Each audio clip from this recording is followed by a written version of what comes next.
For Denison.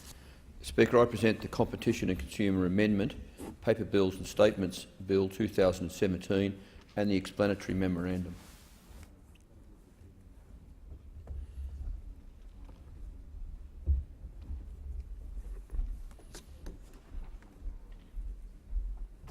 The Clerk. First reading a bill for an act to amend the Competition and Consumer Act 2010 and for related purposes. The member for Denison.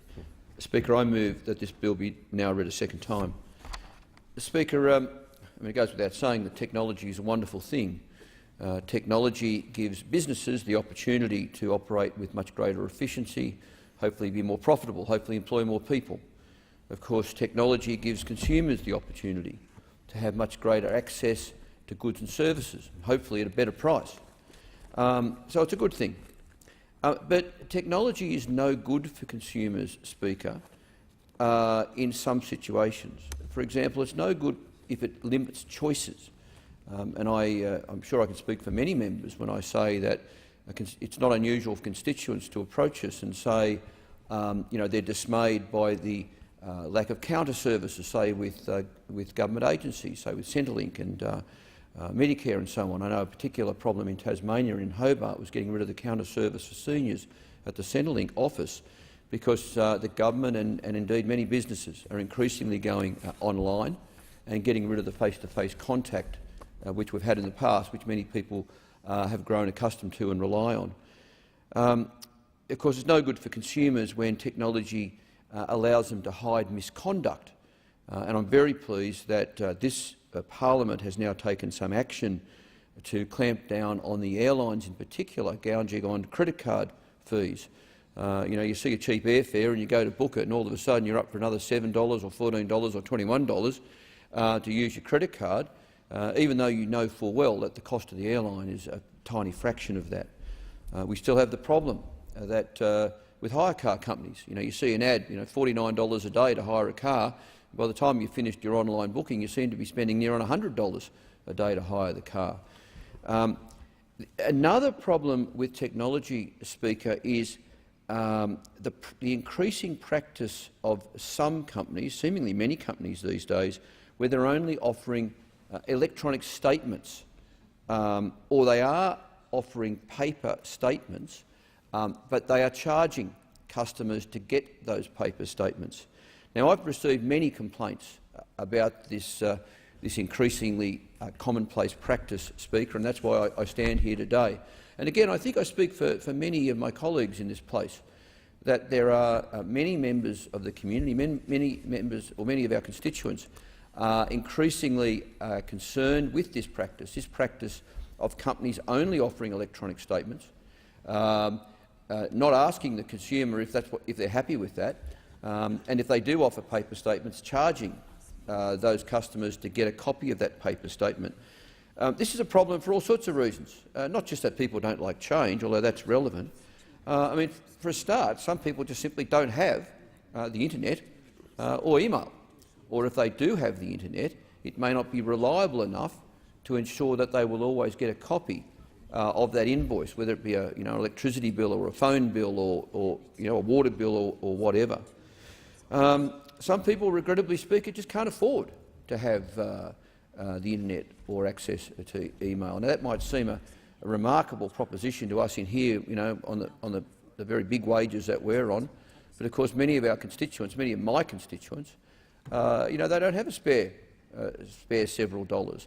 And they have to go without things, and one of the obvious things for them to go without is internet access. So I suppose the point here, Speaker, is that this move towards electronic statements, this move towards charging for paper statements, it is one of those things that has a disproportionate impact on low-income members of our community, on disadvantaged members of our community. And of course there's other people who just simply don't trust the transmission of personal information and financial information over the internet, and they don't do it. They don't want to bank online. They don't want to get their invoices or their statements online, and that's fair enough. I can understand why some people would be very cautious about the internet and not want this information being transmitted over the internet. The issue here, or an issue here, Deputy Speaker, is that the cost of issuing a statement to a customer, I mean, it's a part of doing business. It shouldn't be seen as an extra or a bit of a bonus that someone should have to pay for. It is the cost of doing business. And like other baseline costs of doing business, it should be socialised among all of the customers of that business. So if some customers quite rightly still want to receive a paper statement, then they should get a paper statement and they shouldn't have to pay a premium for that. It should be socialised across all of the customers of that business. Because, as I say, it's part of the baseline cost of doing business. You know, when a company gets an electricity bill, it doesn't just divvy up the cost of the electricity bill to some of its customers, or it shouldn't. It socialises that electricity bill across its entire customer base. Same with its water bill, same with its rates, same with the inputs into its production. A motor car company doesn't only charge some people for spark plugs. You know, it's a cost of doing business. So, Deputy Speaker, that brings me to the purpose of this bill. And it's a pretty straightforward bill, and it's one of those bills I would hope would have the support of everyone in this House. In essence, the bill that I'm tabling today would ensure that when a supplier gives a bill, statement or proof of transaction to a customer, it is provided in paper form unless the customer consents to receive it electronically. Furthermore, Deputy Speaker, this bill would prevent customers being charged a fee for receiving a paper bill, statement or proof of transaction in paper. Pretty straightforward, Deputy Speaker, and it builds on the existing requirement in consumer law for customers to be given bills, statements and proofs of transaction. This doesn't change that. It just simply says that if a company wants to move to electronic statements, then it can only do so with the consent of the customer, and if the customer does not consent, then that customer will continue to receive paper bills and that customer will not be charged any sort of premium for receiving those paper bills. Now, the bill before the House, not the bill from the electricity company, the bill before the House allows for penalties to be imposed when suppliers do not comply with the law. As with other consumer law, the ACCC would be the body who would enforce compliance. It would only apply to goods and services sold after this bill comes into effect. And I should say that I have developed this very much in response to the concerns of my constituents and the concerns of the member for Indi, who is very kindly seconding this bill, because she is as concerned as me, and I suspect that I see all my crossbench colleagues nodding. The member for Kennedy and the member for Mayo. We've all received these sorts of complaints from our constituents and other people as well. The member for Dawson, and I'm sure other members as well.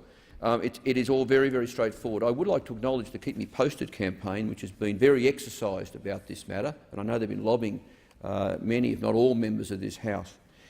Deputy Speaker, this is one of those issues where the government really needs to be responsive to the community. Just because this bill didn't come from the government, it doesn't mean it shouldn't be supported. You know, we have a duty in here to be responsive to our community, to hear what their concerns are and to try and solve or to address those concerns, to solve those problems. And, Deputy Speaker, we have a duty to come in here and to be collegiate. It is very unusual for the government to embrace and support a bill from the opposition and from the crossbench. It happens all too rarely. And I think we're letting the community down there, Deputy Speaker, because the community does expect us to be collegiate.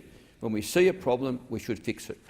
When the solution comes from anyone in this House, if it's a good solution, we should get behind it. And I would call on the government then in this case to be less beholden to the interests of business. Sure, this move towards electronic statements, sure, this move towards charging for paper bills, yep, it does improve a business's bottom line. But it isn't just about business. It's about getting a balance between the rights and needs of business and the rights and needs of consumers and members of the community. And this is a good opportunity for the government to show that it is prepared to identify a problem, to work collegiately and to not be beholden to business interests, to understand just as well that it needs to be responsive to the members of the community. Again, I'd like to single out the member for Indi for seconding this bill and for her interest in this matter. Thank you.